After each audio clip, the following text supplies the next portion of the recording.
Usually, They yeah. they were signed to Epic Records. Oh, I see. Yeah. They had a 3-year contract.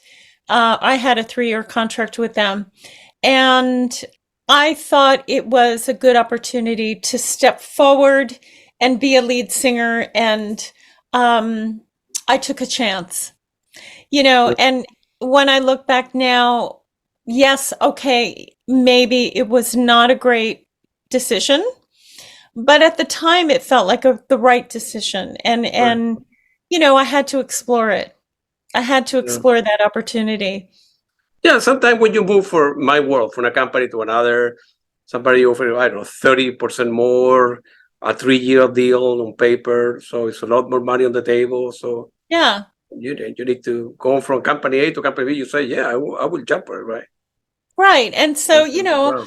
I ended up making a record with that band with Hiroshima, and I toured with them on and off for 3 years. And Yeah. at the end of it, we parted ways, but Yeah. it was worth exploring. It's okay. Yeah. It's okay. Yeah. Wow. Have you been with Gilmore in touch with him? He was touring what 3 years ago, right? He did like 15 gigs here in United Well, States. it was actually, believe it or not, 2016, Yeah, 2016. 6 years And ago. I did go see him Oh, at good for you. Madison, Yeah, yeah, at Madison Square Garden. that's right. He did a couple of gigs. And I went backstage and I said hello, and it was so great to see Yeah, him and see Guy and his family, and um Robbie Taylor, who is David Gilmour's guitar tech, who was still, yes. he's been working with David forever. And a bunch of guys that were, on the crew, and John Caron was there, and it was really fun. It was so nice to say hello. Good for you. And Yeah. Dorga told me that you guys party so hard there. Oh man, like she told me We she could. did. I think that she's writing a book or in the process of writing a book or halfway. I don't remember what people tell me, but you guys have so many crazy stories and We had a lot of fun. We a had a lot lot of of fun. It was the 80s. It was, we were young and crazy, and yeah. it was, yeah, we definitely partied. Good for you. Good for you. I'm happy for you. And and then and feel free to elaborate after that. You've been working with Pink Swan, right? In Italy, you mentioned. So at the time, so I gotta ask you. So you were from Pink Floyd, the real Pink Floyd, right? And then I'm quite sure because you were the lead and vocalist. There are a lot of Pink Floyd tribute band, right? Try Well, to I've get a hold of only, you and support offer you the opportunity, right? After yeah, coming out of the tour with Pink Floyd, quite sure you got many phone calls for different bands to do X, Y, Z, right? So I did. And to tell you the truth, I have gotten a lot of calls over the years, and I really avoided, I actually turned down lots of offers over the years to sing with these Pink Floyd tribute bands, right, because for a long time, I just felt, I sang with the real Pink Floyd. Why do I want to sing with a tribute band, correct, yeah, So I put it off. I said no for many years. And then finally, um, I don't know, it was like 2014, 20. I actually don't remember the first year, but Pink's one from Sicily contacted me, and they, found me on Facebook, and they just said, please, we would love for you to come and sing with us. What will it take? And I just said, no, I'm sorry, I'm busy. And, I put it off. I just put it off for a while. And they just kept writing me, and I just said, okay, this is what I need in order for me to get on a plane and come to Sicily and work with you. And, I didn't think that they would answer. And they said, okay, we're sending you a ticket. And oh man, you should have increased the price. You should have asked for more. I Knowing should that ask for more. yeah, Exactly. I should ask for more. But that first trip, of course, my husband thought that I was crazy. He thought, you don't know who these people are. You're getting on a plane. You're going to Sicily. What are you doing? Um, but I had the best time. They're lovely people. And, the Italians, just like I'm sure in a lot of Latin cultures, it's all about eating and drinking and having a good time. And, Of course, yeah. I met everybody's families and, Yeah, it's another one, man. Yeah. going to people's houses and having lunch here and having dinner there. And, they're just so hospitable and wonderful. And yeah, so I've been going back almost every year except the pandemic. And you guys do that sort of just during the summer or something? Well, because now I'm teaching at university, the summers are usually the best time for me to do things like that. But I'm actually going to go in April. So they asked me if I would come in April, and I said, okay, I'll figure it out. I'll work it out. And Yeah. Scott is going too. So Scott and I are going in April to play with them. Wow. Yeah. And do you know how many gigs? I think Notified. But Yeah, I usually they do what, 10, 20? No. We do only a handful of shows, Oh, So I I see. think we're doing maybe three theater shows, because it's Oh, winter. It'll be chilly there, because all the summer shows that we do are outside. yeah. So yeah, but yeah, it's Yeah. fun. They're wonderful Yeah, people. I have seen so many tribute bands. Brit Floyd is pretty good. Australian Pink Floyd, they're very good. But Brit Yeah. Floyd, in my opinion, are the best. I Yeah, have they're not, very good. yeah, unbelievable. They're very good. When I Yeah. took my son, I told my boy, I have seen Brit Floyd many times. The first time I told him, close your eyes, don't look at the stuff. And you feel like you are in a Pink Floyd. I mean, they're so well done, very polished, and Yes, it's the very vocalist is very polished. good too. Oh Yeah. yeah, lady from, I think, a Canadian lady, she sings unbelievable. Yes, I don't know her name, but I've heard her. Yeah, very good. She's very good.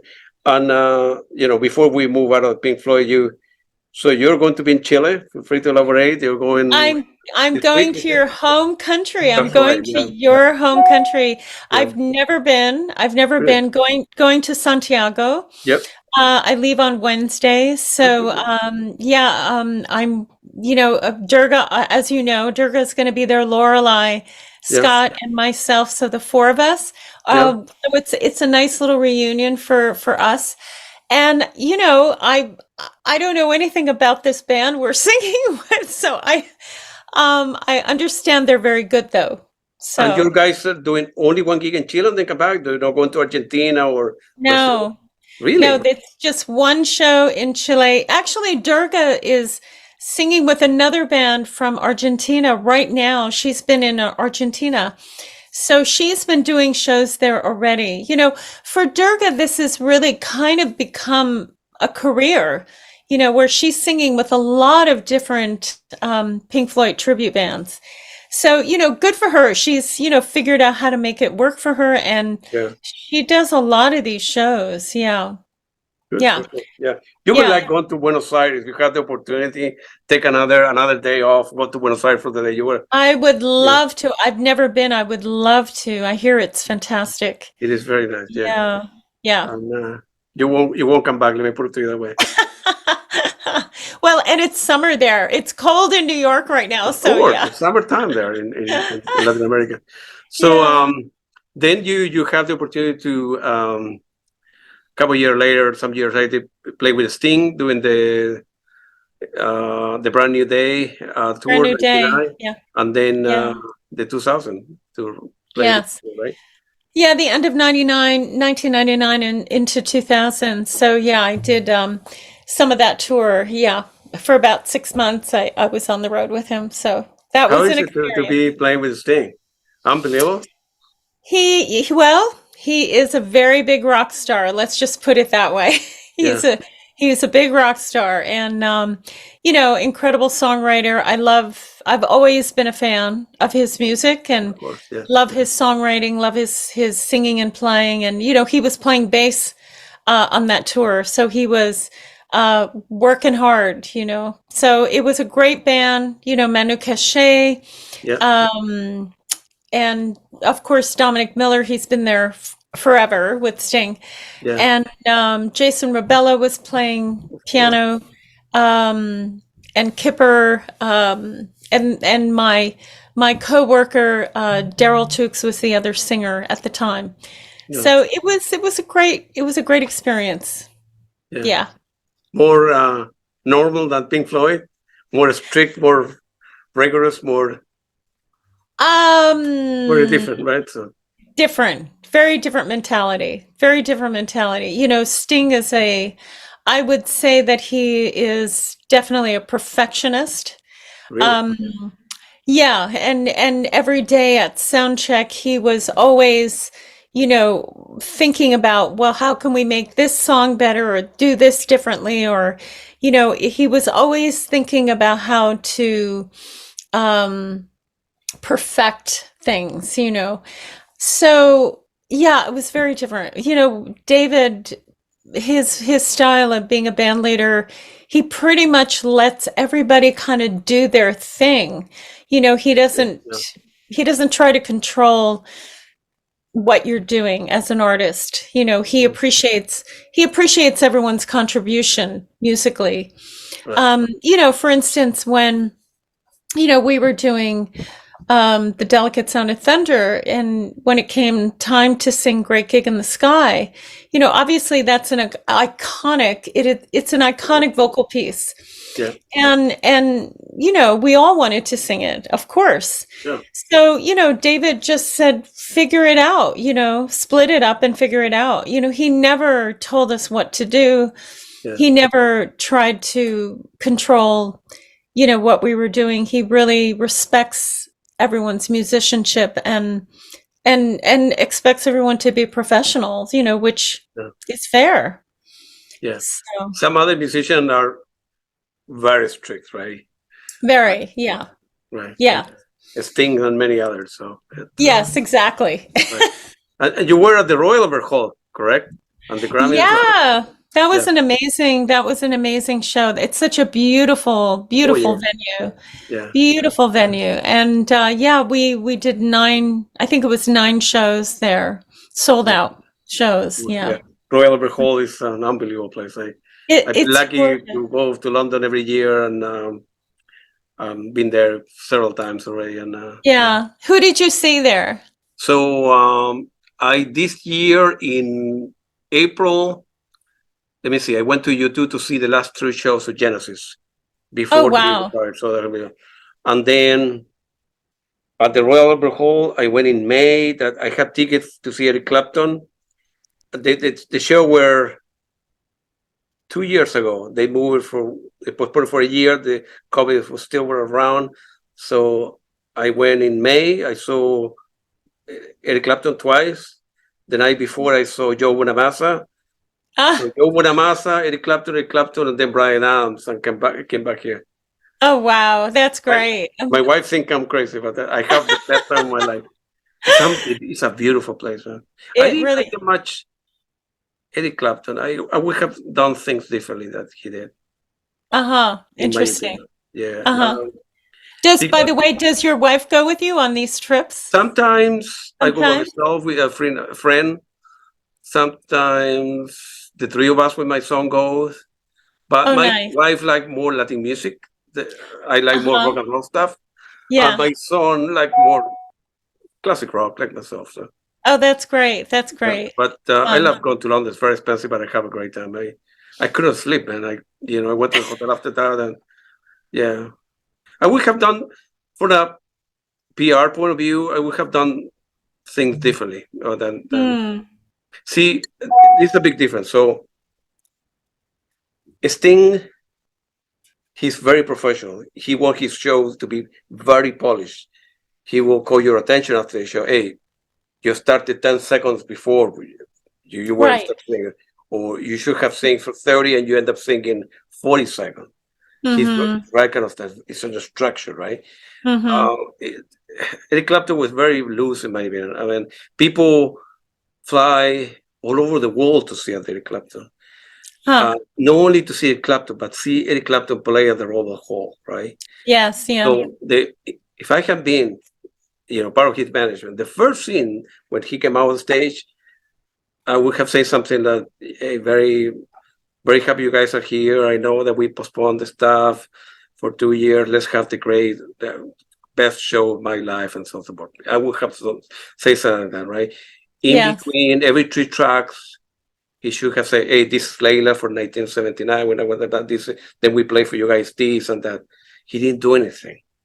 At the No. end of the gig, right, toward the end, or twice on the gig, you need to introduce the member. On drums, we have Johnny. On saxophone, we had Mary, Peter, and then Gideon. Right. Each of them give a solo at least 1 minute. So he didn't do that piece well. So Really? Oh no.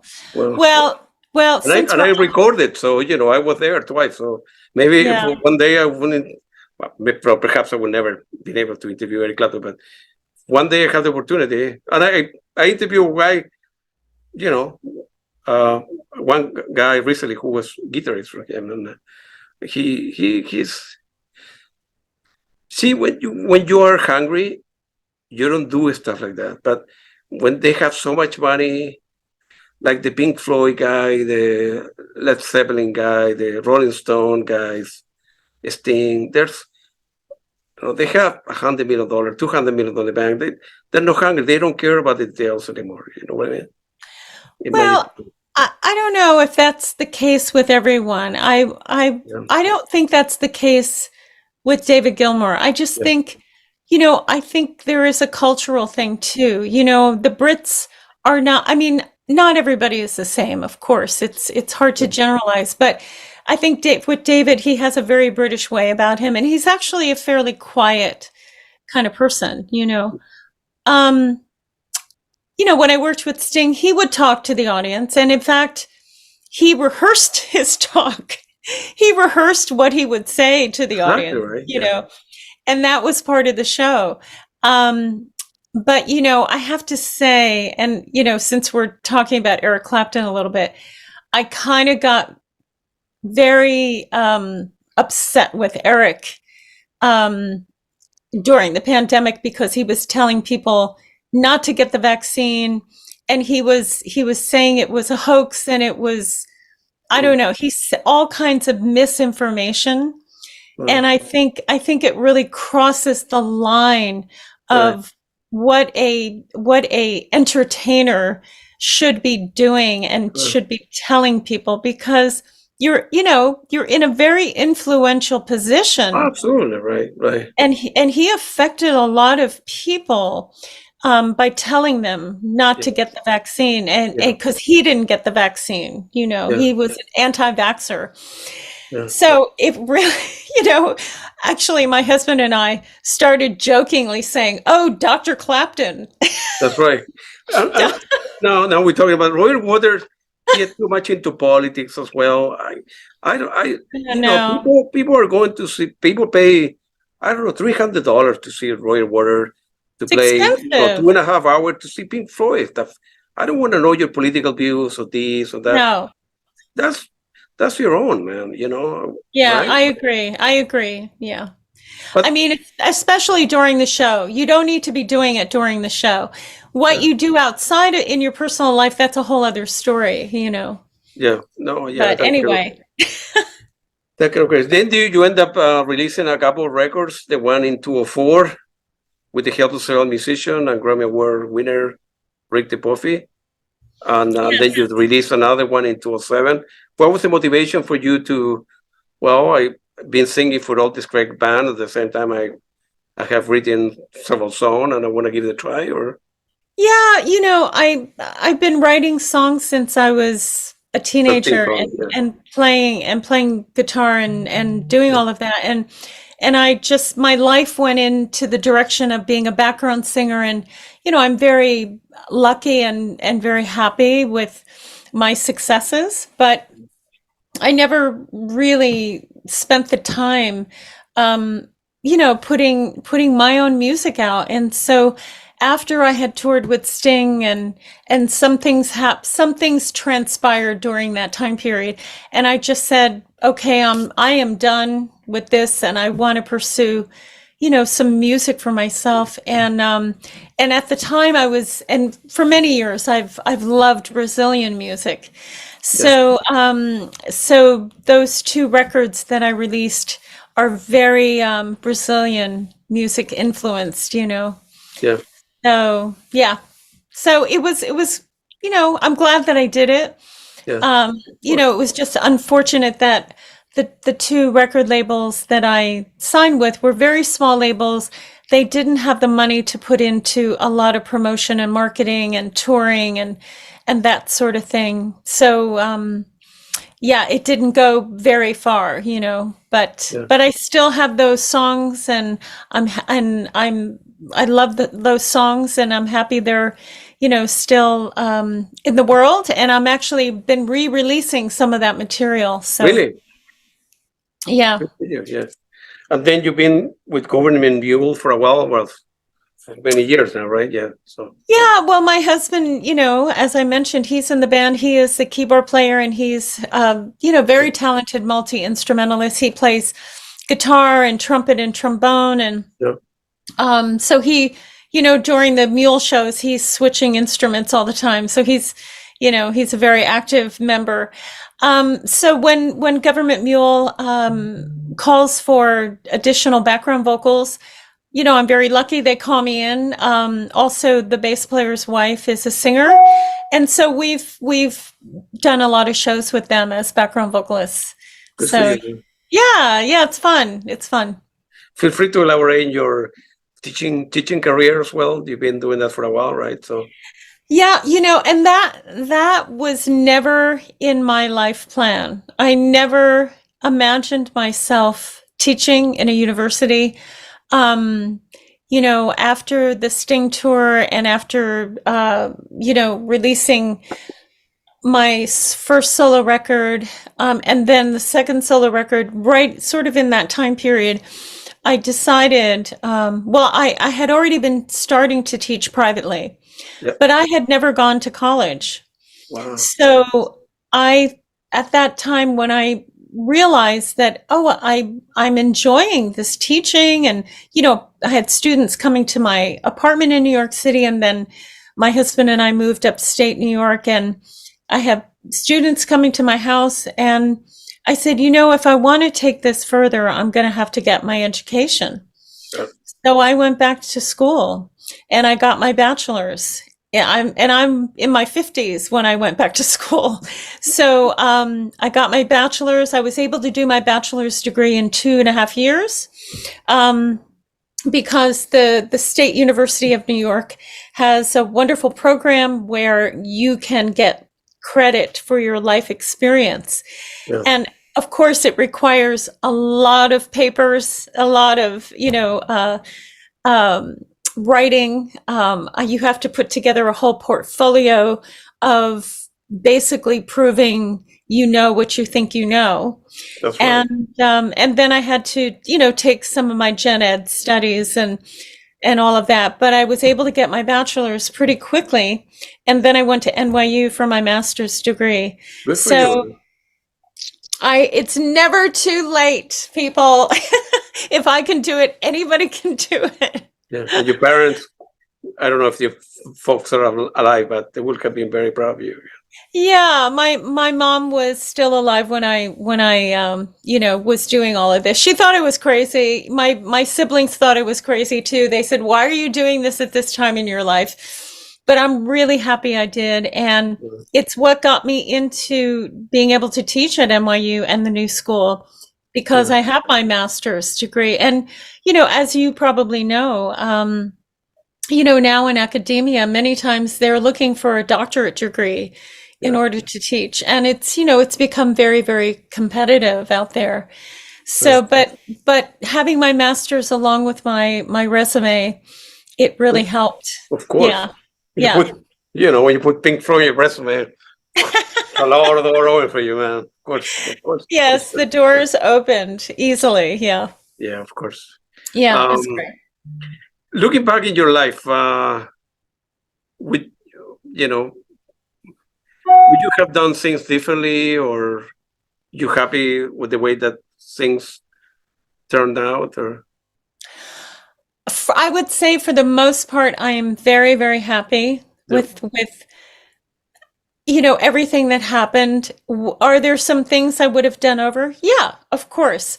I think that's life, right? Yeah. We never, there is no perfection in our life's journeys and our choices. Sometimes we all make choices that maybe we wish we didn't make. Yeah. In looking back, do I wish that I had stayed with Pink Floyd? Of course, yes, of course. But I don't regret having the experience that I did when I, went off to sing with Hiroshima, and I had that 3-year stint with them, Yeah. So, nothing ventured, nothing gained, right? So we all have to sometimes make choices that in hindsight, maybe it would not be the choice to make, but I feel very grateful for the way my life has turned out, and I'm still going. I'm here. I'm still going, so it's not over. You're catching a flight in a couple of days, man. To go I'm to, catching. That's to right. go to a strange planet called Chile. Planet Chile. That's right. That's right. It's not over. So, and more to come. More to come. That's right. Feel free to elaborate on the Fab over 40 competition. I saw something. Everybody knows about that. I prepare my interviews, man. I gotta prepare. I research your life. So that was a crazy little adventure that, it's just, I'm sometimes impulsive. I have to admit, I am sometimes very impulsive, and I decide to do something and I go. And I saw that online, and the grand prize was $40,000. I said, "Oh, well, I could use $40,000." I mean, of course. And it was for a good cause. It was raising money for the National Breast Cancer Foundation. And I just said, "Okay, I'm going to do it." And I did. And I spent, I think, 3.5 weeks or something involved in it. And then, a couple weeks ago, I didn't make it to the next round, but it was fun. It was, it was a fun adventure for a minute.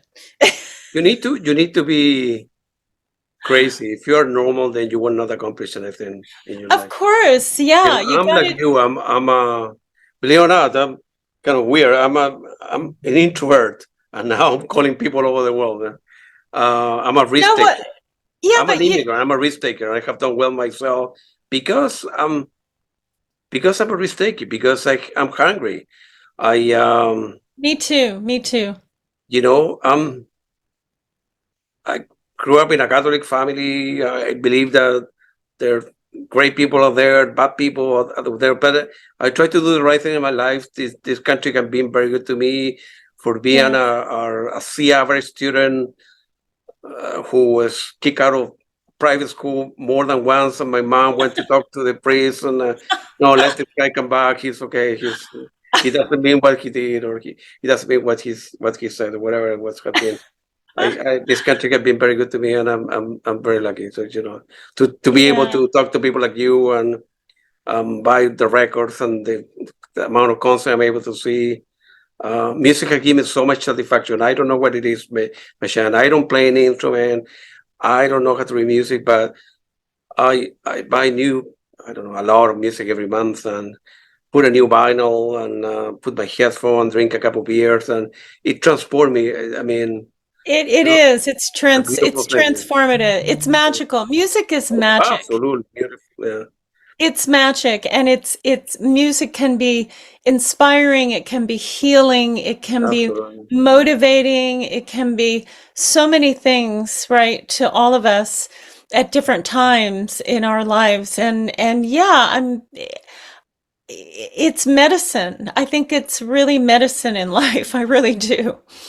Yeah. Yeah, it's wonderful. Yeah, I wish this crazy guy called Putin, somebody can give him some records. I mean, for him to, I will do that. I will do for him to forget about the nonsense he's doing. And oh my God, he needs to like I don't know, take some psychedelics and listen to some Pink Floyd. Yeah, that's right. See, a psychiatrist, man. There's crazy people in this know. world. There's a lot of good people in this world, but there's so many people that you say, how in the world that people are alive like that? It's just, I don't know, but it's all a balance, right? It's all I guess in life there has to be those, in Eastern philosophy, they talk about the yin and the yang. yes. So the black and the white, the opposite energies that need to be in the world to balance, everything. So I think there's a purpose for it all. Sometimes I wonder, but there is a reason. There is a reason why he's here too. So I don't know, man. I don't know. I know. I cannot find a way. If you could have dinner with any musician, any band, dead or alive, tomorrow night, who that will be? Oh my God. Dead or alive? Oh, Only one. only one? Yeah. Oh, Can be a band or can be, a person. that's a hard question. Only one? Okay, 2, 3, no more. Um, I would love to sit down.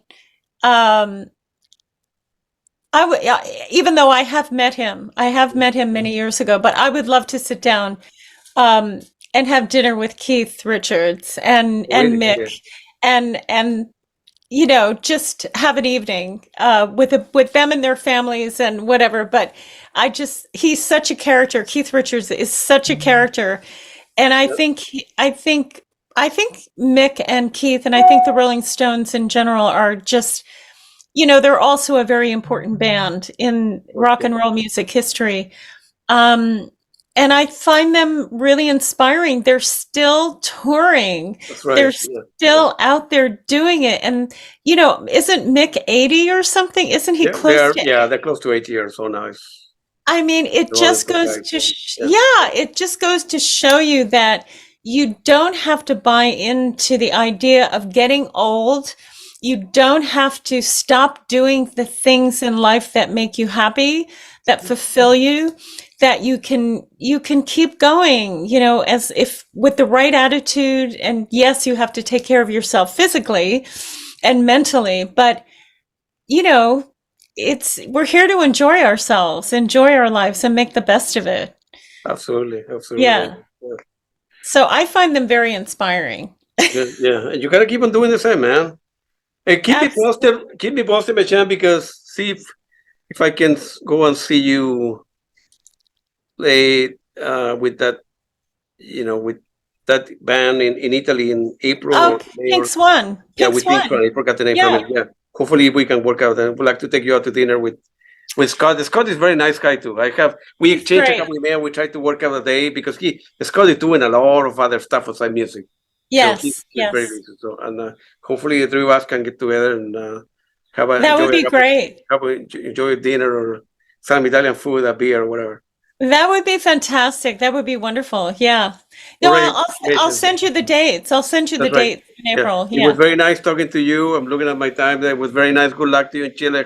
Enjoy yourself, Thank have fun, you. and come back safe and keep me posted then. Thank you. I will. I'll report in, let you know Oh, how yeah. it goes in You bet. Thank you. Santiago. Thank you very much. Thank you Have a so great day. much. Thank you.